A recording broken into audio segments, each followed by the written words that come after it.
जी हाँ दोस्तों, राहुल गांधी से जैसे ही भिड़े ओम बिरला, कांग्रेस और समाजवादी पार्टी के सांसदों ने निकाल दी सारी हेकड़ी और थिथरे। मगर मुस्कुरा क्यों पड़े नितिन गडकरी? बहुत स्वागत है आप सभी का। आप देख रहे हैं द राजनीति का विशेष सेगमेंट खबर और विश्लेषण। मैं हूं जबार खान। दोस्तों, आखिर ऑपरेशन सिंदूर पर अचानक दबाव में सीजफायर के मुद्दे और आतंकवादी हमले पहलगाम को लेकर संसद में किस तौर पर मोदी शाह की सरकार गिरी कि ओम बिरला सत्ता पक्ष को बचाने के लिए आने लगे। ओम बिरला ने राहुल गांधी से भिड़ने की कैसे गलती कर डाली और उसके बाद में खामियाजा जो देखने को मिला शायद दोबारा ना भिड़े। आखिर कांग्रेस के सांसदों और समाजवादी पार्टी के सांसदों ने ओम बिरला के साथ में किया क्या दोस्तों? मगर इन तमाम चीजों के बीच में नितिन गडकरी तो बीजेपी में हैं, केंद्रीय मंत्री हैं, वो क्यों एक जहरीली मुस्कुराहट के साथ मुस्कान लगे? विस्तार से आपको बताते हैं दोस्तों, अंत तक इसे जरूर देखें। दोस्तों, दरअसल 28 जुलाई का पूरे देश को इंतजार था, क्योंकि इसी 28 जुलाई से संसद के भीतर जिस डर के साथ में मोदी शाह अब तक दाएं बाएं देखते हुए असमंजस में थी, अब उसके चेहरे से नकाब नुचने वाला था। क्योंकि 28 तारीख से ऑपरेशन सिंदूर, 28 तारीख से पहलगाम आतंकी हमला, 28 तारीख से अचानक सीजफायर और 28 तारीख से कुछ और अहम मुद्दों को लेकर के सरकार को जवाब देना था। वो जवाब जिसे मोदी शाह की सरकार भागते आ रही थी।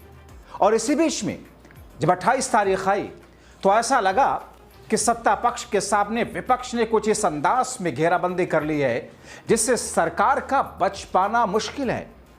कहीं ना कहीं एक ऐसा संकेत और एक ऐसा इशारा ओम बिरला को, वो ओम बिरला जिन्हें आप देखते हैं सत्ता पक्ष के लिए कदमों में गिरते हुए, वो ओम बिरला जो कि लोकसभा के स्पीकर हैं, एक संवैधानिक पद पर बैठे हुए हैं, मगर विपक्ष के नेताओं के साथ में उनका जो व्यवहार होता है उसे दुर्व्यवहार राजनीतिक तौर पर, संवैधानिक तौर पर कहा जाना चाहिए।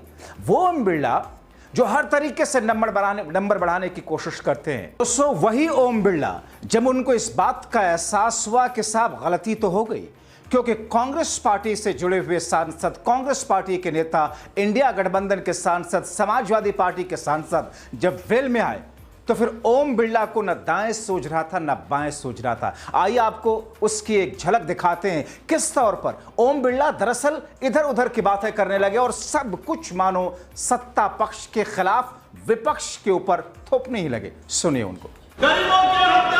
एक मिनट, सदा नहीं है मिस्टर, तरीका रखिए, तरीका ठीक नहीं है। माननीय सदस्य, सदन में मांग करने से या किसी विषय पर चर्चा करने से कुछ नहीं होगा। जो भी विषय होगा वो बिजनेस एडवाइज कमेटी में चर्चा से होता है। आप यहाँ पर सदन में बेल में आके मांग करोगे तो नहीं होगा। दूसरा, आप ऑपरेशन नहीं, आपको ऑपरेशन सिंदूर पर चर्चा करनी है नहीं करनी है आपको? अगर करनी है तो आप जाइए सदन के अंदर, और नहीं करनी है तो बताइए। आप मेरे एक सवाल का जवाब दीजिए। आप सब दल के नेता आए थे, सब दल के नेताओं ने सर्वसम्मति से कहा था कि ऑपरेशन सिंदूर पर चर्चा होगी। आप जो मेरे चेंबर में चर्चा करते हो उसके बाद फिर बेल पे आते हुए उचित है क्या? राजनीतिक दल में और नेताओं में कमिटमेंट भी कुछ बार होती है। या तो आप चर्चा करना चाहते नहीं करना चाहते हैं। मैं फिर आपसे कह रहा हूं, आप ऑपरेशन सिंदूर पे चर्चा चाहते नहीं चाहते? चाहते हैं तो सदन के अंदर अपनी सीट पे बैठिए। सदन स्थगित कर दूं? नहीं करना चाहते आप चर्चा? ऑपरेशन सिंदूर पर चर्चा नहीं करना चाहते? कोई भी मुद्दा बेल में उठाने से किसी मुद्दे पर चर्चा नहीं होगी। संसद के अंदर नियम प्रक्रिया है। नियम प्रक्रिया के तहत बिजनेस एडवाइजरी कमेटी के अंदर चर्चा होती है, उसके बाद मुद्दों पर चर्चा होती है। जो कुछ भी अगर आप नहीं चाहते, फिर मैं आपसे अंतिम बार आग्रह करना चाहता हूं कि आप अगर ऑपरेशन सिंदूर के महत्वपूर्ण विषय पर चर्चा नहीं करना चाहते चर्चा, सदन की कार्रवाई आज 1 बजे तक के लिए स्थगित की जाती है। अब दोस्तों, आपने देखा किस तरीके से सत्ता पक्ष और मोदी शाह के लिए बैटिंग करते हुए लोकसभा स्पीकर बिरला दिखे। जिस अंदाज को आपने देखा, जो तेवर, जिस तरीके से वो मिस्टर मिस्टर कहते हुए अपना तेवर दिखाने लगे, ऐसा लग रहा था कि जैसे स्कूल के हेडमास्टर हों और सामने नर्सरी के बच्चे हों। यही होता है दोस्तों जब दाल में बहुत सारा काला होता है, कुछ काला नहीं, या पूरी दाल काली होती है। क्योंकि पहलगाम आतंकी हमले पर मोदी शाह की सरकार कोई जवाबदेही और जिम्मेदारी तय नहीं करना चाहती, क्योंकि जवाबदेही तय करना होगा तो गृह मंत्री साहब को इस्तीफा देना होगा। पहलगाम आतंकी हमले के बाद में सेना के शौर्य को अचानक बीच में रोक दिया गया और बड़ी थितरई और बड़ी बेशर्मी के साथ में कहा गया कि पाकिस्तान ने कहा कि महाराज आप रुक जाइए। वाकई रियली राजनाथ सिंह जी, पाकिस्तान ने कहा कि आप रुक जाइए और आप रुक गए।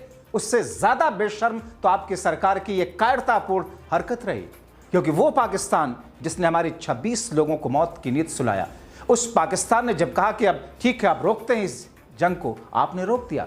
गजब अंदाज है आपका। अब दोस्तों, इन तमाम चीजों के बीच में बिहार एसआईआर के मुद्दे को लेकर के भी बातें तो उठनी थी। जैसे ही इन तमाम चीजों के साथ में विपक्ष ने घेरना शुरू किया, ऐसा लग रहा था जैसे मौका ढूंढ रहे हो ओम बिरला वहां से भाग निकलने का। देखिए जरा। माननीय प्रतिपक्ष के नेता, आपके दल के नेताओं को समझाओ, इनको सदन में पर्चे फेंकने के लिए, तख्तियां लाने के लिए नहीं भेजा है। आप प्रश्नकाल नहीं चलाना चाहते, आखिर जवाब दो। देश जानना चाहता है कि आप प्रश्नकाल क्यों नहीं चलाना चाहते। माननीय अध्यक्ष जी,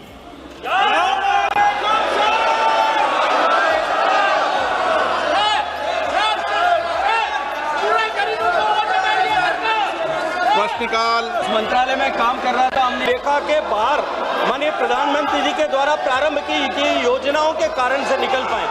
उसके कारण से भारत में टूरिज्म जो है, डोमेस्टिक टूरिज्म बहुत तेजी के साथ में बढ़ा है। बाधित करना चाहते हैं, ऑपरेशन सिंदूर पर चर्चा नहीं करना चाहते, नहीं करना चाहते चर्चा। मिस्टर गोगोई और आप सब राजनीतिक दल के लोग आए थे, आपने कहा ऑपरेशन सिंदूर पर चर्चा होनी चाहिए, फिर आप सदन बाधित कर रहे हैं।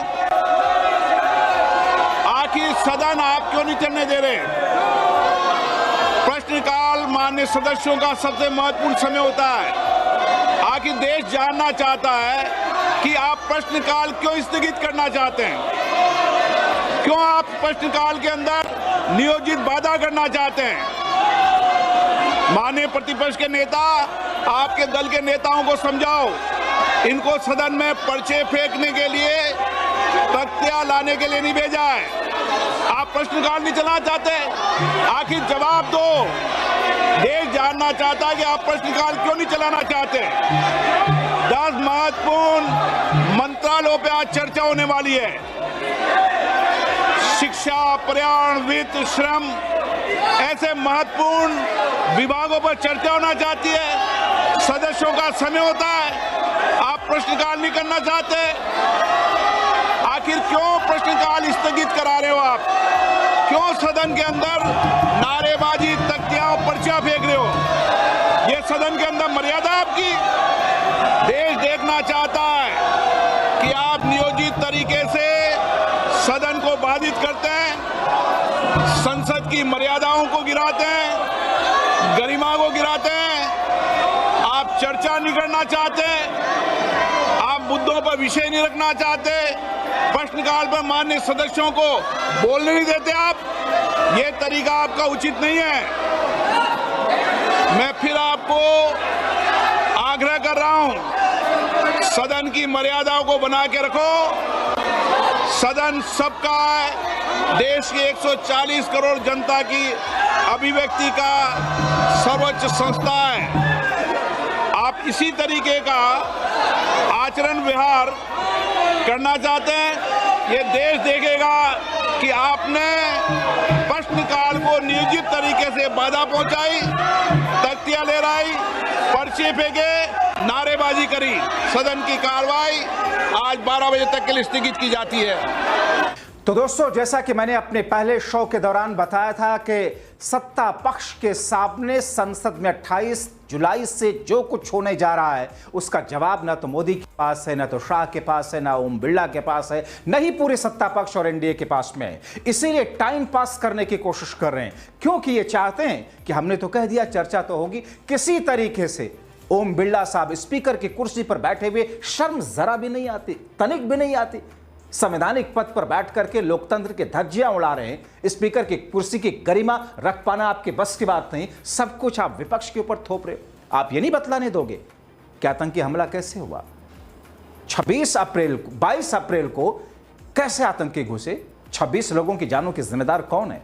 क्या आप में गट्स है, हिम्मत है? बिल्कुल नहीं। मगर आप जब जब ऐसी बेतुकी हरकत या गलती करोगे, सत्ता पक्ष को बचा के लिए विपक्ष को रोकने का प्रयास करोगे, आपको ऐसी मुंह की खानी पड़ेगी। फिलहाल दोस्तों, आप क्या सोचते हैं? अपने राय कमेंट बॉक्स में जरूर लिखें। अभी के लिए इतना ही, बहुत शुक्रिया।